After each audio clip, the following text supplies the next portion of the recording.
It's called fire cider, so it's a recipe that was made popular in the 70s by a famous herbalist named Rosemary Gladstar. So that's kind of the basis that everyone that's making it right now is using, kind of her list of ingredients to make the fire cider. The cider part refers to apple cider vinegar. And then, I mean, the fire is, there's a lot of different spicy ingredients that we're gonna use, like ginger, turmeric, hot peppers, any kind of hot peppers you want. I just got jalapenos. Horseradish is a main ingredient, but those could change too. That's the awesome thing about it, is it doesn't have to be a recipe. It can really just be any combination of these ingredients that you can fit into any size jars that you have lying around, and cover it with apple cider vinegar. For people that don't like following recipes, it's perfect. And then also, depending on the different types of herbs and extras that you want to add to it, you can make it taste really good, like something you actually like too, for using it for vinaigrettes and stuff like that.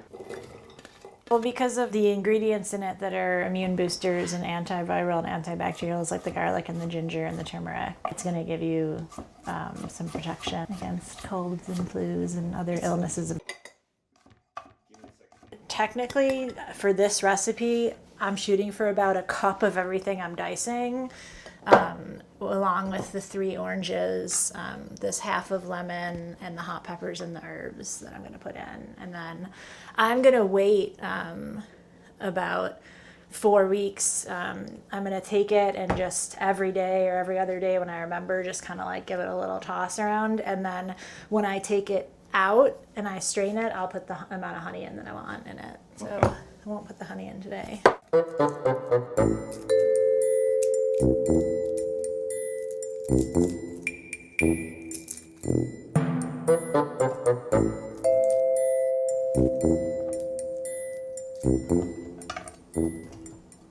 Alright, I feel like this is looking like it's getting full. And then the last things I'm going to do are the herbs here, which I'm just going to add the herbs whole. Some rosemary and some thyme. And that's good. It's like a medicinal lasagna. You just want to make sure that you cover it with your cider vinegar, and that you use a good raw, unfiltered cider vinegar.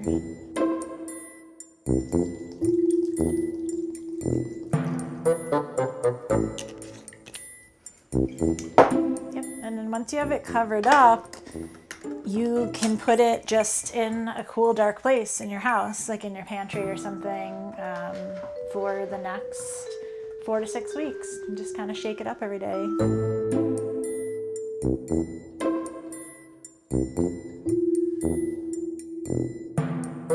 This has been a production of West Virginia Public Broadcasting.